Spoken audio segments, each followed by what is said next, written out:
confirm any information and what they could tell us.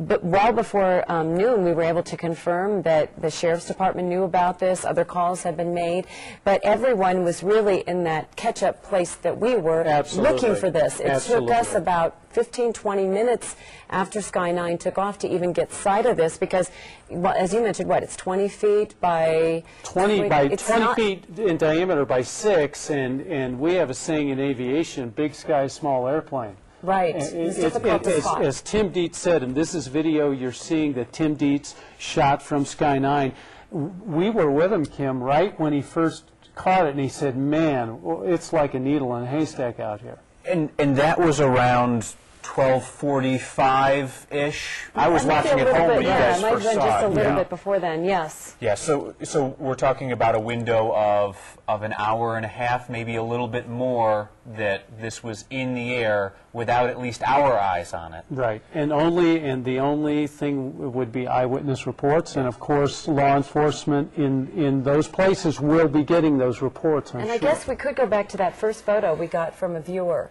that we had in our system before noon, and it looked very much like this. So that's a good point. You could hope and pray that maybe there was a second compartment and that somehow Falcon managed to jump out. Early, possibly. Boy, at this point, it's also, that is a, Brian, really, it was shocking. I'm sure that all of those emergency responders, the Hennies, I'm sure, you're right, Kim, that's that early photo, and there's nothing hanging down from there. So either this is the whole aircraft, or whatever, if there was anything, it separated very, very soon, which you would think, given the coverage we've had and other media outlets have had, that if something, well, who knows, if it's in somebody's backyard and they're at work and nobody knows about it, it would be hard to say. But at this point, we do not know where falcon+heene is.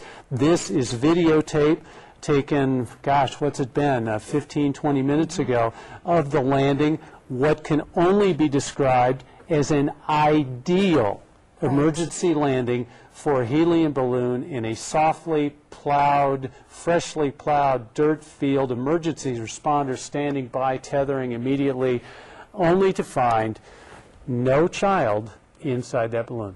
And you look back to what 9 News journalist Brian Willey said is, everyone that was involved, the look on their faces said it all. They had all hoped. Frankly, you could hear it in Brian's voice. Yeah. You know, we cover a lot of things here, and Brian is an experienced journalist and has been around the world covering news, but he was shaken.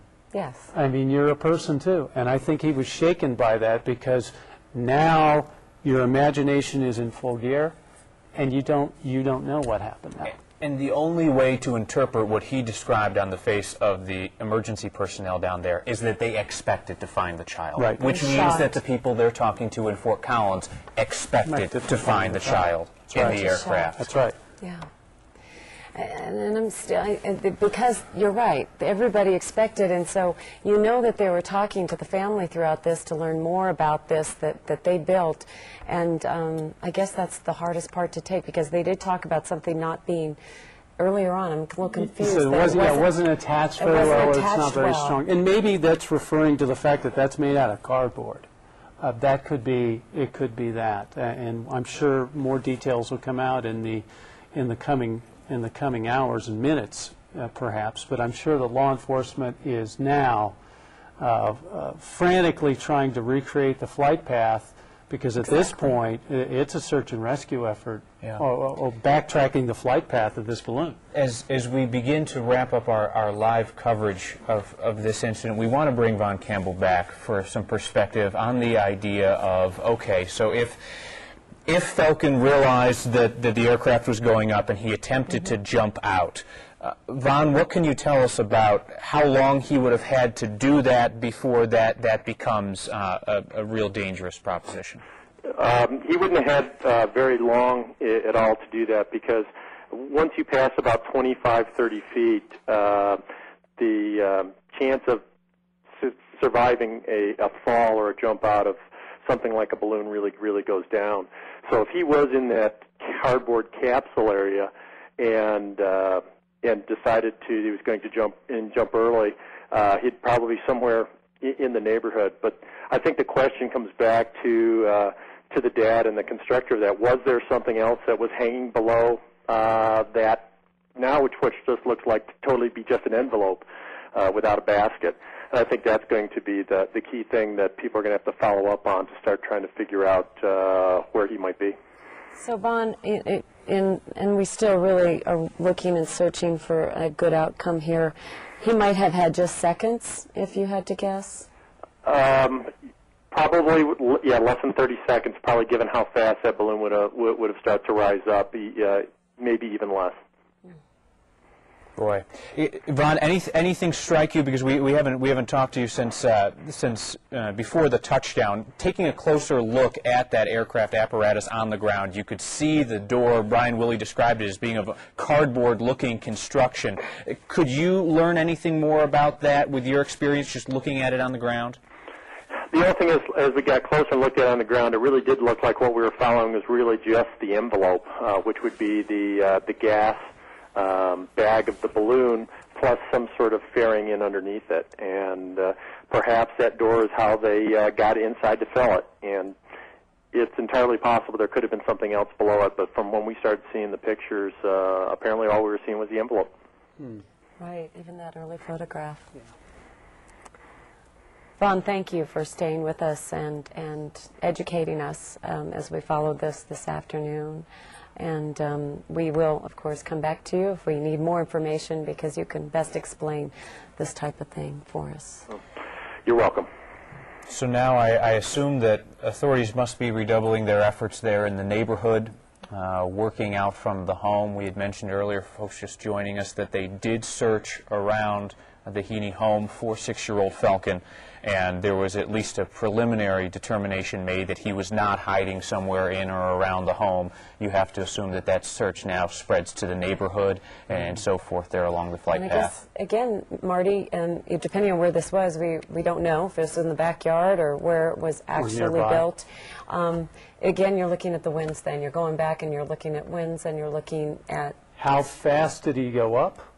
And how quickly was he moving? I was just, while we were talking to Vaughn, I was doing some calculations here, just scribbling down, and I would think, and please, this is speculation on my part, I would think that the search is going to be somewhere, certainly less than a mile, within a mile of their home, and it's going to be downwind from their home. So I'm sure that Fort Collins police are well aware of that, and they're gonna start doing a neighborhood by neighborhood search at this point, because clearly, Kim, from that photo that you pointed out to us early, there wasn't anything attached to the bottom of this gas envelope early on, and if it raised up at 300, 400 feet per minute. And there's that early photo again. There's clearly nothing under that envelope. That was taken in Fort Collins.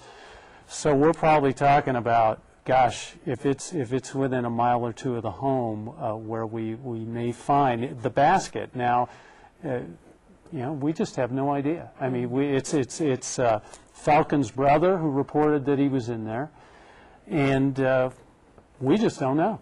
That said, all indications point to the fact that the authorities who have been working with the father and the creator of this aircraft expected to find something there at the scene. That's true. And when we've talked to them, they were not talking about the search for a basket in the neighborhood. That's true. Long after we had seen that's true. The aircraft in the air, they were not talking about a search for a basket. They were talking about getting that on the ground. That's true. And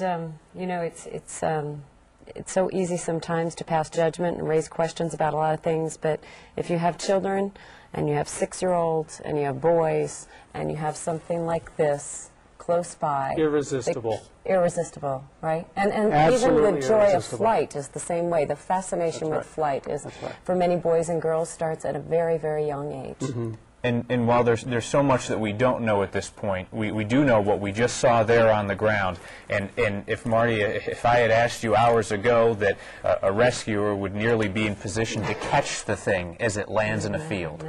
As unlikely as this entirely event is in itself. You have to credit not only Fort Collins Police, Weld County Sheriff's Department, which I was speaking to right about 11:30 when Paul Harvey from the Weld County Sheriff's called me, and he said, okay, this is where the balloon is. We're following it. Here we go. You have to really credit these emergency responders. I mean, they were on the spot, on the ground, ready to go, and a tremendous effort on their part. We hope that it's not for naught. It's been a roller coaster of emotions, and still we don't know. And hopefully we'll have many more answers for folks coming up at 4 o'clock today. Stay tuned to the News for the latest information.